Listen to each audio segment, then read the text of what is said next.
Hello and welcome to the 1/106th of a second photography podcast. I've got a guest today and I'm really glad to introduce Jeff Horne. Yeah, my name's Jeff Horne. I'm a photographer and video maker. At the moment I work for small and medium-sized corporate clients, but I've got a few other things in the pipeline, and I'm kind of almost entirely self-taught. Had a lot of jobs in the past, but they've all been in content creation, but I've been in business for myself for about a year. That leads us neatly on to the episode. It's content creation for photographers. And we're going to have a chat about why photographers should make content, how they should make content. I make content for photographers. Obviously, I do this podcast, which is weekly, and I have a YouTube channel, which I try to do weekly, but that never seems to happen. And Jeff also has a YouTube channel. And of course, Jeff's social media profiles and links will be in the description, so you can check those out later. Why should photographers make online content? In short, it's to try and stand out. I was talking to another more successful photographer than me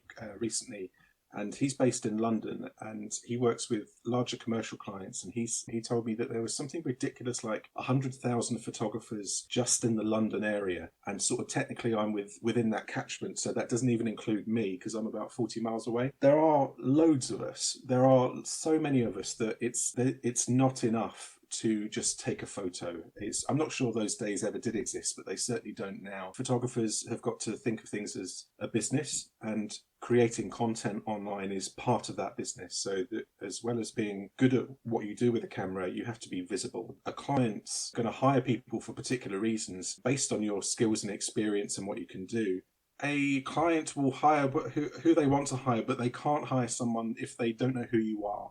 So you've got to be out there for them to even know that you exist. So I know some truly amazing photographers who have been honing their craft for years, but they are awful at getting themselves known online.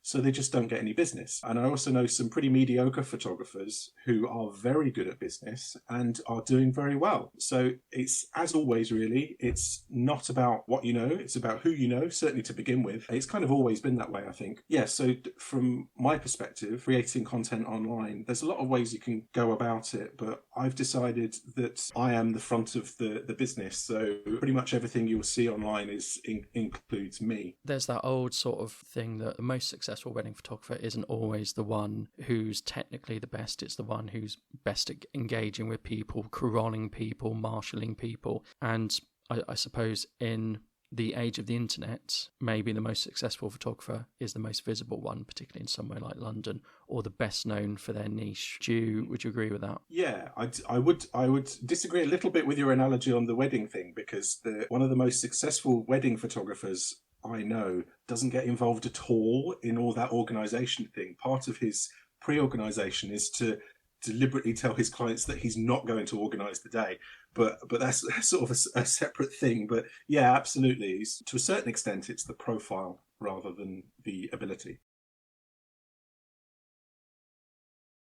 Thank you. What a lucky wedding photographer, or what a clever wedding photographer. I certainly envy him or her. I don't know which gender they are. Increasing your profile via content, what benefits does that bring? And is it worth the effort, do you think? Increasing content online there's a sane way to do it and an insane way to do it. So the way that you can do it, if you don't think about it, is to just throw things out there and just keep producing, and just, I'll put something here, I'll put something there, and then you don't really have a plan. So kind of plans always work. They're boring, but they get the job done. Quite easy to sit there at home and think, oh, I've had a bit of inspiration, I'll make a bit of content, I'll do a video about that, I'll do behind the scenes of something, whatever, and then I'll put it on this channel. But what you really need to do is to turn that into a bit of a release strategy. So if you come up with an idea for a video, make it, but then whilst you're editing it, also think about, where else can I put this? So can I do a shorter version for Instagram? It even comes down to the orientation of the content itself. So on some platforms, it needs to be portrait, and on some it needs to be landscape. So there's that sort of organizational thinking of, I want to be creative, or I want to show myself to be creative, but behind the scenes, I want it to make sense for myself, so that you don't end up doing the same work or pretty much the same work again and again and again. I suppose one of the benefits, because you can look like you're churning out a load of content, but actually you are, but the effort to do so is not as high as it seems because you've thought about it beforehand. From a more facing perspective, for me, it's about familiarity. All of my channels now have got my name in them. Although I'm certainly not expecting people to look at my image and think, oh, I like the look of that guy. I want people to know to know what I look like, and so kind of know who's going to walk through the door. In terms of time and effort, it sort of depends. So there's sort of a few ways of thinking about it. So if you're thinking about sort of video content to promote a photographer, it doesn't have to be top-notch broadcast quality content, because no one will expect that, and quite honestly, no one cares. There's a degree to which technical competence in content is required to get people to watch. Beyond a certain point, it really doesn't matter. So as long as you can be seen and as long as you can be heard, people will watch to a certain extent, and then the content becomes more important. So kind of how long they watch for is sort of a completely different metric. As an example, on YouTube, people will switch off, I think it's something like within 4 seconds if they can't hear what you're saying, and they'll give you about a minute, I think, if the sort of the image isn't very good. But the thing is, if you've got a 10-minute video and you sort of need people to get to the 8th minute in order to have engaged with your subject, if the subject and the presentation isn't very interesting, then they simply won't get that far. So YouTube audience particularly, well, all social media channels, audiences are so fickle and you can move away from the content so easily. What's in it needs to be sort of quite compelling to a certain extent. Within that, if you're just sort of promoting yourself and you're just sort of getting yourself out there, then you can just sort of just get some stuff online and it will be a benefit. But if it's of direct relevance to the quality of your work, then you need to pay more attention to it.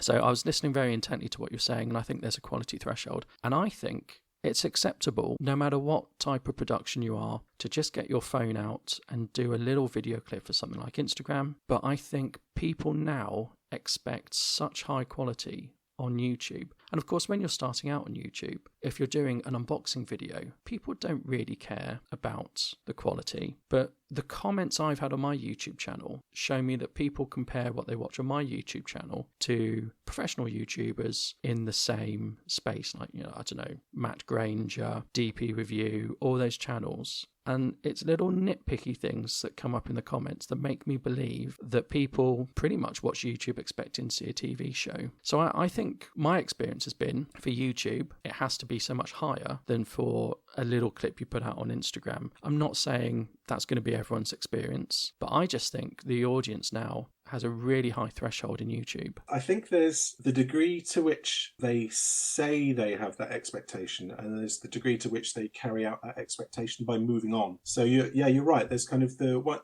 I think there's this perception that once you start on YouTube, that you've got some kind of this vast array of resources behind you to create things. And in actual fact, most people are just using whatever camera that they've got. And if they're lucky, a microphone, and if they're really, really lucky, some lights as well. And yeah, so it's absolutely not a fair comparison to compare you to. One of the channels I subscribe to is called Unbox Therapy, and it's got 15 million subscribers.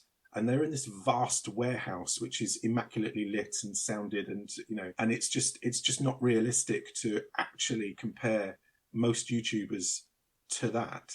But people do. It's kind of, I think it's because it's on that same platform. It's only a click away. So you might have a recommendation from my channel with whatever it is, 100 and something subscribers. You might have a link to something with 15 million, or a link to, I don't know, you might get a link to Peter McKinnon with his, I don't know how many millions he's got now, and the huge time and resource and money that you're able to put into them. I think possibly what the YouTube audience don't understand is that beyond a certain point, it's a genuine living to be on YouTube. So, the professional YouTuber. And so just by putting out any content, they will get an amount of money in their bank account, and that they can reinvest that into what their channel looks like. So after a certain point, and it's a high level, it's probably a couple of million subscribers, it kind of pays for itself. Everyone below that is struggling to make the best with the resources that they've got. I film my YouTube stuff in my shed, and I have to position the camera so that the bikes aren't in frame, and things like that. I've got a setup where I can do quite good top-down videos, and I've got a light and a big scrim to get soft lighting. But most of my videos are sort of the unboxing, product reviews, that sort of thing. If I get something for photography or videography, I review it. Yeah, it's not my living, and if it was my living, it would be a depressing living, I think, because I really wouldn't make, well, I'd have to live in the shed if it was my only source of income, basically. I think I've often said on this channel when I've talked about YouTube, people do compare whatever they see with the Peter McKinnons, the professional, the unbox video. Not unbox video, the unbox therapy. That is their income. That they do that 5-6 days a week, work very hard at it. But I suppose we're in this podcast episode looking at photographers who just want to increase their profile. We're not expecting anyone to build a studio, or you can if you want, but that's not what this is about. We're going to look at some quick tips to just help you do a bit more content creation. So I'm going to go on to my next question of the types of content that can be created. Really, YouTube is the obvious one. A podcast is another one, obviously in a podcast. Instagram photos, Instagram stories and clips. I've never seen much of a big thing in Facebook videos. So to me, the big types of content are YouTube, Instagram, to a certain extent blogging, but I'm not sure how big blogging is at the moment. I think it can help get discovered on the web if you're looking for something like Rico GR, and then you search for that and you come across someone's blog who is a Rico GR blog. You're going to look at their work, but what do you think? What types of content should be created, and what should the priority be? In terms of priority order for content creation, it's to a certain extent it comes down to where you want customers to go, or where you want to be found. In other words, your funnel. Most people need potential customers to get to their website, and therefore you need content on your website to make your website as a whole visible to Google. And really, that's the point of the blog. So the blog does have content, and it's readable, and it's meant to be informative. But actually, the purpose of the blog, from a discoverability perspective, is that Google likes websites that are updated. So if you create your website and it doesn't have a blog, then Google will register that it exists, and then it will probably never appear on anyone's top 10. So you need your website to appear really in the top 30, so the top 3 pages of any Google search, and obviously ideally in the top 10, so it's in the first page. And that simply won't happen if your website is not updated. And the easiest way to continually update a website is to write blogs. Blogs actually are it's one of these things that, I've got to do the blog, and I know that the only reason to do the blog is so that my website is updated. So it's not about the content of the blog, it's about the fact that you're interacting with your own website. So they are very, very important. So as an example, I'm rebuilding my website right now, and while I'm doing it, while I'm sort of thinking about the layout and everything, I'm also thinking about I need my first 10 blog posts. What can they be about? To make them short, to make them informative, but to make it so that I can actually produce them. So that is important. So kind of boring, but important. And after that, it sort of depends where you want your customers to be. So I've been using Instagram a lot this year. So even within that, what's the best way of becoming visible? Do you continually update, or do you hardly ever update, but you interact with other accounts?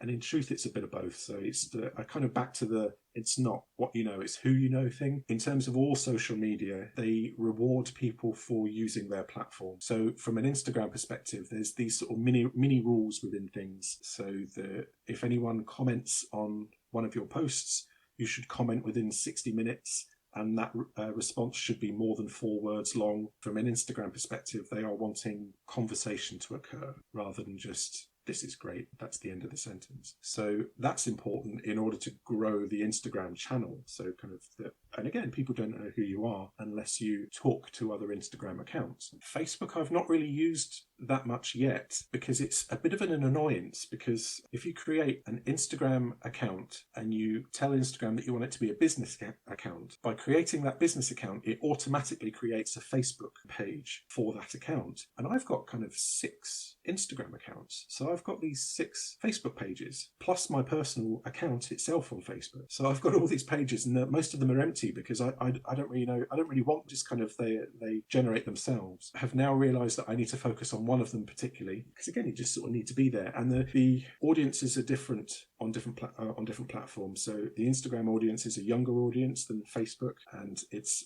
obviously there's LinkedIn as well, and that's a different kind of mechanic. They're kind of obviously more business orientated. And then there is the nightmare world of Twitter, where you should really be there, but I find it such an aggressive marketplace that I haven't put much effort into it. I've been committing some cardinal sins, and I've been doing some really good practice. So for a long time, I didn't have an Instagram account because it was just another thing to update. And I sort of felt if I had an Instagram account, I would really have to post every day. Then I'd be doing things solely for Instagram. And I put it off and I put it off. I thought it's another thing to do.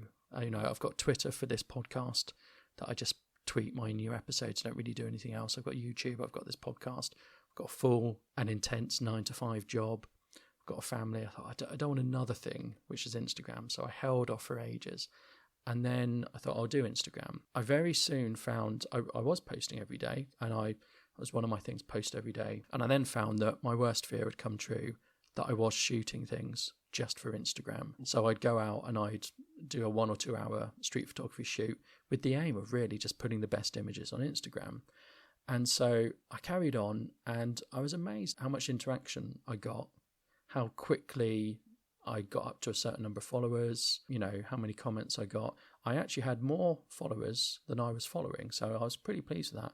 And then we went into lockdown. I stopped simply because I thought, I don't want to be posting about the past. I can't go out and do anything.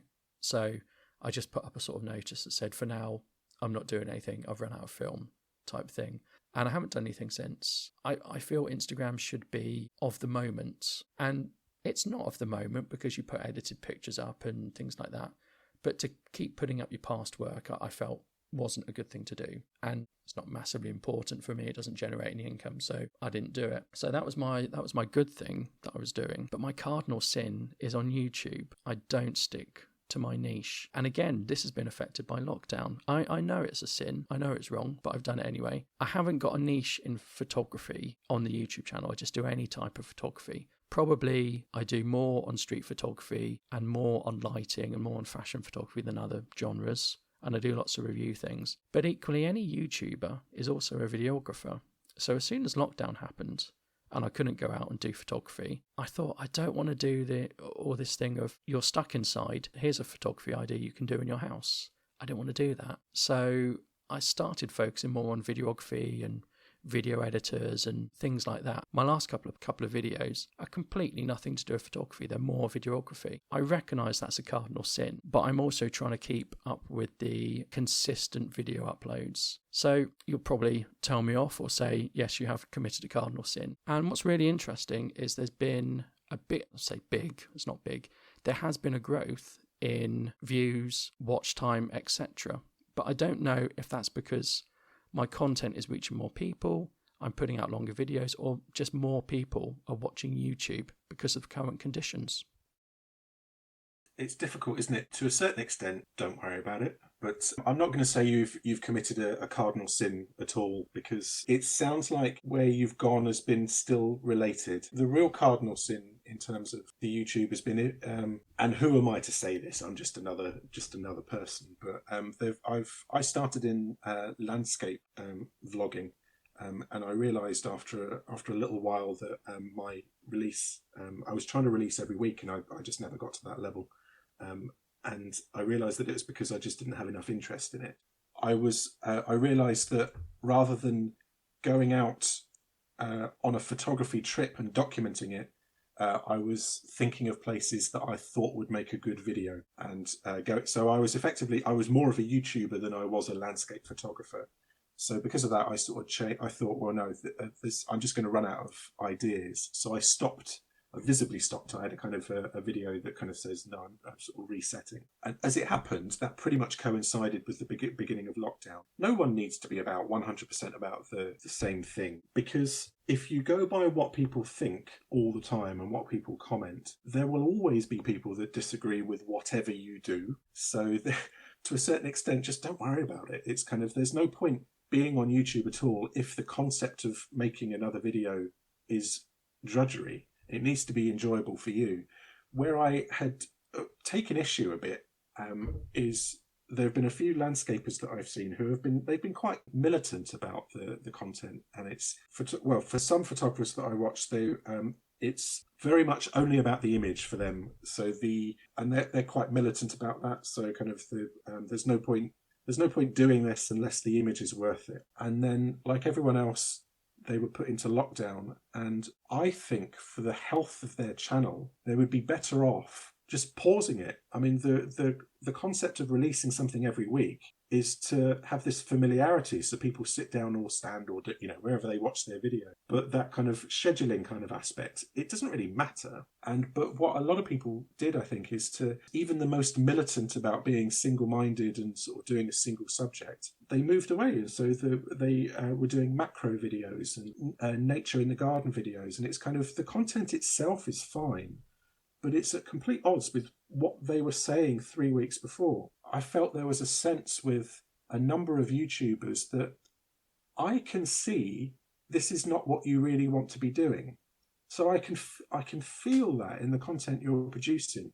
So don't produce it. Just give yourself a bit of a rest. I've had a guest on before who has a landscape photography YouTube channel, and his vlogs are very long, and it's a vlog thing, and it goes through the journey of plans, what he's going to do, how he does it, where he goes, setting up the angles, and then getting the end image. Now, I mean, his videos can be anywhere from 8 to 15 minutes long, but what I do, if I watch one of those videos, is I watch the start and I skip to the end, because all I'm interested in is looking at where he went and then looking at the image he got. I'm actually not interested in the journey. And I do wonder, how important is the journey, or conveying the journey, or telling the story in online content creation?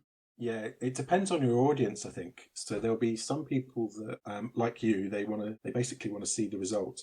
And I often do the same on tutorial videos. So there's, particularly if it's sponsored, so if it's a 10-minute video and it's sponsored by someone, I know somewhere in the middle there's going to be a minute of sponsorship, so I can definitely skip that. So I watch the beginning bit to see what the content's going to be, and then really I want to get to the steps. So all the bit about kind of talking about what's gone before, yeah, you can skip it. But that's a very sort of mission-orientated viewer. A lot of people watch YouTube as their main source of passive entertainment.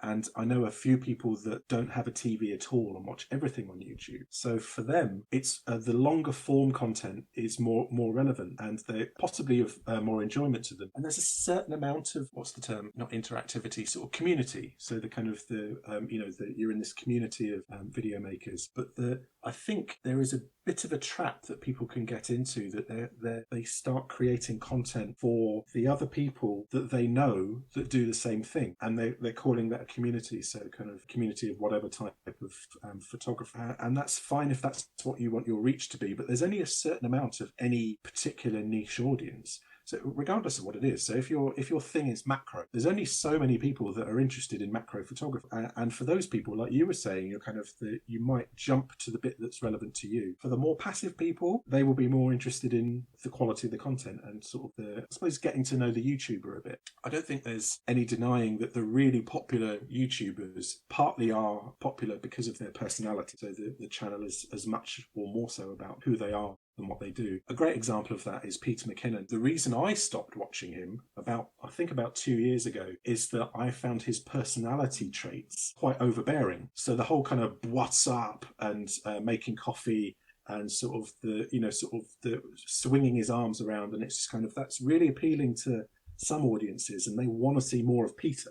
They click on, I see Peter's dropped a new video, I'll go and watch it immediately. But to me, they got to a point where kind of, oh God, he's going to be doing that again, isn't he? And so his personality sort of grated on me. But there seems to be a lot more tolerance for that sort of thing. Who am I to argue? He's no idea how many millions he's on now, but that sort of thing works. And those people will probably watch from start to finish. So it sort of depends on what the audience is after. Huge respect for Peter McKinnon, but I'm really turned off by excessive use of B-roll. And I'm not singling Peter McKinnon out for this, but again, some people love B-roll. B-roll is important, but excessively using B-roll and too much B-roll makes me turn off or go somewhere else. I'm going to stress that I'm not a normal person and I'm not a representative of any demographic. I'm probably quite unique in that, but that's just my feeling. I know lots of people like good B-roll.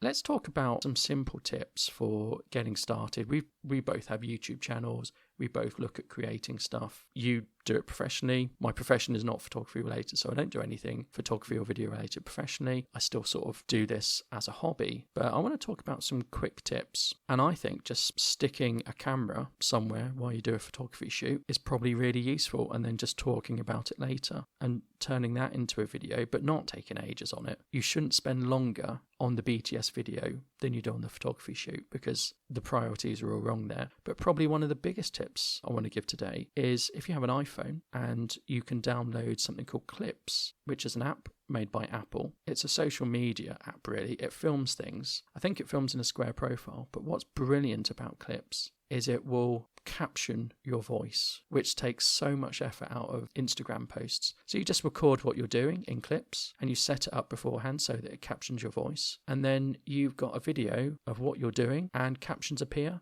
and you keep it short for 10 seconds and you've got something to put on Instagram that otherwise would be very hard to do. What are your tips, Jeff, just doing simple content? Well, firstly, that sounds like a great one, because what I was going to say is that what you really don't want to end up with is hours of behind the scenes content. So that sounds like a great way to minimize it. Say you're going out to do you're going to go out to do this shoot. Try and create a subject around it. It doesn't have to be a complex one. In fact, it's better to be simple and to have things in mind that you're going to talk about. So I work with models a lot. And so it might be that if I were to do it behind the scenes, it would be about the model type, what she looks like, what her look is, or about where you are. And so what you want to avoid, I think, is the appearance that you're just making it up on the spot. You want it to feel natural. But I think most content creation has to have a plan of some description. I think it shows, rather, if you try and create content totally off the cuff. Bullet pointing, being as simple as bullet pointing things is a good way to keep on track. So don't try and say everything in your video. Have a bit of a focus. So this is going to be about this, this, and this, and then just don't say any more. Don't try and turn it into a video about absolutely everything. And something like that Clips thing, because I'm not on iPhone, so I don't have that. That sounds like a pretty good discipline to get into. So kind of, I'm going to talk about this for 10 seconds, whatever it is, and then move on to the next thing. So it might be, my ISO is let's talk about something else. But I think plan in miniature, what I would say is the best way to do things. Because otherwise you'll ramble about everything. Yeah, it's so difficult to be natural. I think tips I have is when you go and do something, always capture something that sets the context. So that might be a bit of B-roll. So I do model shoots as well, and I might say, do you mind if I just take a bit of video of this on my phone, capture context, and then you can just turn it into a video of you've got your context, you've got a bit of you're doing something, and then you've got your result. I also think 3 parts is quite good: a start, a middle, an end. So for me, skipping through, that's why am I doing this? Here I am doing it, and these are the results. And a really successful strategy that I've found is to work backwards. That goes back to what you're saying about planning. So if I'm making a YouTube video, I've started to work backwards. So I've started with the title. Normally, that would be the last thing I do. I've started with the title, then I think about the thumbnail, and then I think about what would make a good video that fits that title. So I don't just make anything up, but if I'm going out doing street photography, I need to think about what's my hook, and the hook is in the title and the hook is in the thumbnail. So it might be street photography with a mobile phone, really, that sort of thing, asking a question in the title or in the thumbnail. And now I've framed my end of the video, so I need to fit all those pieces in. So I need to think about, well, I've got to set the context of that. Why would I be using a mobile phone? Where would I be going? Obviously, I'm going to show the results. Do I need to compare it to a camera? And those sort of things I found give me a much more focused, less rambly, more polished YouTube video. And probably it takes less time to produce. Yeah, I think certainly that makes a lot of sense what you were saying. Kind of there's that viewer journey of kind of start at the beginning, middle, and end, and that is often overlooked, and I think actually that's where the B-roll problem comes in, because people try and cram it in without thinking about if it's worth watching. But yeah, that structure of what am I producing and sort of working backwards from it. So I've never created a video without knowing what it's about. And you might be that you don't quite know how you're going to talk about it, because I don't script my videos. I know largely what I'm going to talk about. And yeah, you've got to have a point to it. Even in an unboxing video, I think my second to last video happens to be an unboxing video, and you can just look at stuff, but you've got to have a context to it. You've got to have a reason for doing it. So why am I unboxing it? What am I expecting to see? Am I comparing it to something? Am I was I aware, is this the first product from this company? Are you looking for something in particular? And from that, it's kind of, I've got a structure here. When you've got a structure, that stops you from going off on a tangent, because as you say, you want to keep on track, and you don't want to shoot things that you're not going to use. One of the best examples of that as a YouTuber, it doesn't really matter whether he's your kind of subject or not. In fact, it doesn't matter at all. Casey Neistat. So one of the most, there's lots of interesting things about him as a YouTube phenomenon, but one of the key things is that he doesn't redo anything. So he's trained himself over a number of years to not waste footage. If he films it, he uses it. And so to begin with, that starts with a load of footage that you don't want to use, but you filmed it.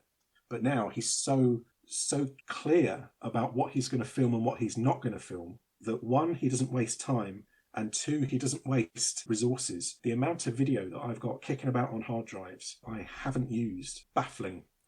And for someone who creates content far more than I do, it must be just completely overwhelming. If you can prevent yourself from filming content that you're not going to use, that's a big part of the battle. Not surprising we've talked about YouTube, because that is the biggest content market engine search criteria. But I do the vast majority of my editing on an iPad. So I bought an iPad and I bought a fairly high capacity, but obviously I'm going to run out of capacity. So I've got into the habit of, once I've done it, I delete it. And for so long I was fearful of deleting my footage. Oh God, what if I need it again? I found the only time I ever need it again is if I refer to it in a future YouTube video. So I might say, oh, you remember I did this video on? Well, I can just download that again from YouTube. And it's smaller. It's really small when you download it from YouTube. It's shockingly small when you download it from YouTube. It's been compressed so much. I just get rid of footage. I don't have any footage kicking around. Once the video's done, once it's on YouTube, it gets deleted.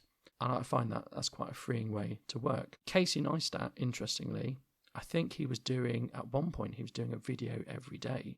There's no way you can cope with filming too much. You have to really streamline if you're doing that every day. But I want to talk about what's been a success that you never intended it. So, I've picked something up. I thought, I'll do a YouTube video on this, and thought this is not going to do very well, and it's done very well. And I think I've got 191 live videos, so with that comes experience now of, I think this will do well, I think this won't do well. But I've done things I thought this will be a hit, and it hasn't been, and it's always surprised me. The only thing I've noticed is where things have been a bit of a surprise hit is where it's a very specific niche. So, and then I've revisited that. I've done a couple of videos on that specific niche, and I'm quite pleased that in certain very, very, very specific niches, my videos are the top ones in search engines, YouTube or Google. And have you made any content and you thought this is going to be killer and it hasn't? And have you made any content that you've thought, I don't think this will do well, but I'll experiment and see where it goes, and it's done better than you thought?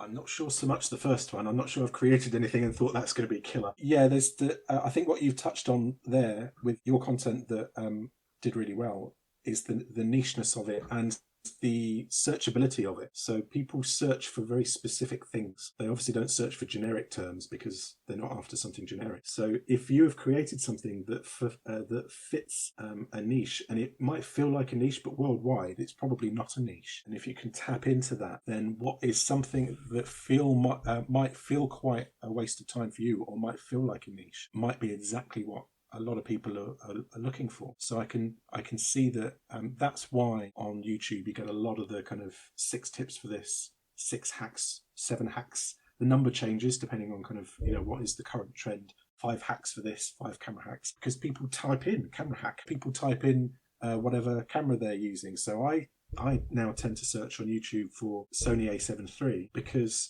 if I'm looking for something technical about a camera, as much as I can see that a Canon RP might be a perfectly good camera, it's not the one I've got. So I want the thing that's specific to my needs. And yeah, there's been, I suppose, the successful and unsuccessful content for me is more easy to see on Instagram. It sort of comes down to the viewing type on Instagram. So as I say, I work with models quite a lot, and probably it honestly didn't occur to me to begin with, but you can see a direct correlation between how popular my images are and how many clothes the model is wearing. So, and it's quite, if you look at it too much, it's quite depressing. So if they're fully clothed, and it's quite artistically done, then you'll get X amount of views or likes. If they're wearing less, you'll get some more. If they're wearing nothing, you'll get even more than that. And so that's kind of, at its most basic. So my top 10 images on Instagram are basically all implied nude photos, except for one. The number 2 is fully clothed, and it's a studio shot, whereas I hardly ever work in a studio. And it's a quite a well-known model, but she's not sort of internationally famous like one of the other ones that sort of appears in my top 10. And I struggled for a little while to figure out what was successful about it. And it turned out it was the hashtags. And so that sort of goes back to the importance of the platform that you're on. I talked to a number of Instagram people with Instagram accounts who are far larger than mine. And for them, hashtags are a waste of time, because I think once you get above about 60,000 followers, it's all about the resharing, and it becomes about something else. For people starting out on Instagram, people do still search and use the discover page. So hashtags are really, really important. And if there was one tip I'd give someone on Instagram starting out, I would say don't listen to people that tell you that hashtags are not important, because the hashtags on that image of mine that is really successful, they are just well-chosen ones. They're kind of, you've got to have this balance between images that aren't used everywhere, hashtags that aren't used everywhere, and also hashtags that people just are never going to search for. So they've got to be in that sweet spot. Yeah, it's people are looking for it. And it's really easy to, one of the barriers to that success on Instagram is that it's really easy to accidentally use a term which feels innocuous, but it turns out Instagram have banned it. And if you use one of those, your post as a whole won't be discovered anywhere. So my most surprising post was just really well chosen hashtags. We're now going to talk about what gives the best return. Imagine you're starting from new, or you're advising someone who's starting from new. What gives the best return? Now, I work very much behind the camera. I'm not one of these people who flings a phone up. Hi guys, here I am. I'm going here. I'm having a coffee. Now I'm having a cake. I'm back home now. Now I'm in my car. That's not me at all. As we talked about earlier, I'm not the average demographic. I don't think I'd look very good on camera, I must say. So that's not me, but thinking about what gives the best return, I would say from a photography point of view, getting a screen recorder, don't have to spend a lot of money on it, getting an external microphone you can plug into your computer, maybe a USB microphone, and recording an edit and showing maybe before and after, talking people through, because you've got a bit of learning there, talking through how you do your Lightroom or your Photoshop editing, showing the before and after so that people can follow. That I think would probably work very well. You're going to be editing your photos anyway, so all you're doing is talking as you edit them and then quickly making that into a video. What do you think would give the best return on time investment, Jeff? I think we sort of touched on it before. So I think it's fulfilling a niche, which actually it's a niche that a lot of people are looking for. So something, a specific skill. So I think editing is a good one. Rather than just showing an edit from start to finish, do show it from start to finish, but I think show it with a purpose in mind. So rather than just I'm going to edit this image to show an edit that's going to go somewhere. So I'm going to edit in this style. I'm going to turn this into a square crop, black and white, or something that is both searchable, but it's also, there's a particular point to it. So you're going to get to the end and you're going to have learnt that thing. The difficulty, I think, in terms of retaining viewers for an edit video are twofold. So there's the thing that kind of, I don't know where this is going and therefore I'm not that interested in where it's going. But there's also audience retention. So it's easy to, like you say, it's a really good way in to sort of start filming things, a screen recorder and a mic. I would say that it would be a struggle to get someone to watch from start to finish if it's not absolute gold content, I think, so, because people like to see humans. I'm not saying that you have to be in your videos, but I think you are creating a barrier if you're not willing to be in front of the camera for a little bit. You don't have to be on it for the whole thing. Even as simple as, you see quite a lot of the screen grab of the the video screen grab of Lightroom or whatever editor you're using, and just a tiny little window of sort of overlaid on that of the face of the person, because it just gives you a bit of variety to look at. So, because I get bored very easily, just having that sort of human contact is, for me, quite important. But yeah, I think have a purpose to what you're doing. I quite agree with what you said, actually. I think you're right. I think putting a webcam up and having your webcam image in the bottom corner is really good. And I think, having a focus. So this image I'm going to show you how to edit the eyes to make the eyes pop. But I want to go back to something you said about repurposing. A 15-minute editing video, some people will watch to the end, but the statistic of how many people would watch to the end would be quite depressing. So you can record it for 15 minutes and put out a long version and a short version. Skip out several bits in your short version so it's staged. So start, I've added this, I've added that, I've changed this, I've changed that, here's the end image. And if you want to, you can see the full one here. I think repurposing as well would be quite useful there. Yeah, even the first one, there's two ways of going about that. I've seen quite a number of people that have the long version of the video and they say, I'm going to go through the whole process here. But if you want to skip to a particular part, look in the description and you'll see the time code for where I start to do this, where I do this, where I do this. And so it sort of enables that, because it sort of acknowledges that people are going to skip through it, but to prevent them from randomly skipping through, tell them where to skip. So that caters for the people that are watching more for the personality. So they're going to watch all the way through, or because they just haven't got a time, a reason to move on to something else quickly. But it also caters for the people that want to skip through. But yeah, kind of do a shorter version. I'm starting to try and think now in my head, a YouTube video for me, I'm aiming for a maximum length of 10 minutes, because if I think about what I've done in the past, if I do a video longer than 10 minutes, I'm actually just repeating myself. So although there is some value in repeating yourself, in sort of getting the point forward, but if you're only repeating yourself because you haven't got much to say, I think just stop saying it. And that also leads you sort of know where your nugget of information is. And what I'm also trying to now start to think about doing is, when I'm creating a YouTube video, whatever length, as I say, ideally less than 10 minutes, as well as editing my video to kind of wherever it gets to 10 minutes max, ideally, I think about, can I turn it into a minute version for Instagram? And in theory, you can put much longer videos than a minute on Facebook, but I don't know about you, but I've never watched a 10-minute video on Facebook. I'm far more likely to watch a shorter one. I'm unlikely to even watch one on Facebook. I find them annoying, I'll be honest. Oh, really? I hate that thing where really gone off Facebook. I think 20 years ago, Facebook was cool. Now, 20 years later, I don't think it's particularly cool, but I really hate it when you scroll through and all these videos start up. That drives me mad, because most of them I don't want to watch. Videos on Facebook really annoy me, and the quality's never good. If I'm going to watch a video, I'd go to YouTube. But again, that's just me. That doesn't mean it's not a good strategy. I think that probably feeds into the overall strategy of, there are people like you, and there are people like me, and there are people like lots of other people, and no one is quite the same. And so ideally, you want to put a bit on Facebook, a bit on Instagram, a bit on Twitter, a bit on LinkedIn, a bit on YouTube, so that you cater to those different personality types. Although I would say if you are time poor, like me,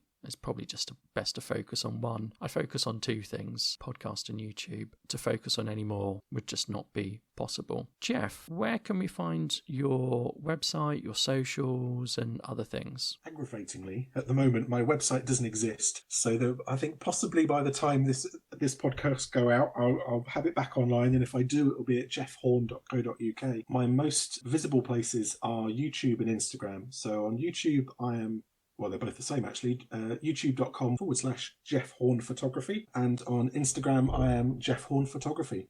I was going to say that's Horn with an E, isn't it? It is, yes. You know, I went through my entire school time. There was someone that I went to school with. He never said, "Hi, Jeff." Every time I saw him, he said, "It's Jeff Horne with an E, Horny," for 10 years. Sounds like a form of bullying to me, Jeff. Yes. So I want to thank Jeff for featuring today. It's been great just to talk about content creation. Hopefully you as a photographer have either got some ideas or you thought this isn't for me, or hopefully it's brought you somewhere further along in your thoughts on content creation. Maybe you've picked up some tips.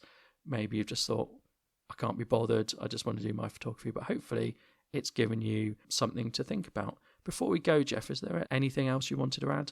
I think possibly just the bit that sort of answers that bit you just said. If it's not enjoyable, don't do it. There's a lot of things that you can find you're compelled to do, but there's life's too short to do things that you don't enjoy. So just try and keep that enjoyment in mind. And as much as I enjoy YouTube videos and making them, I do not enjoy comments. I've never left a negative comment on a video. In fact, I don't think I've ever even thumbed down a video.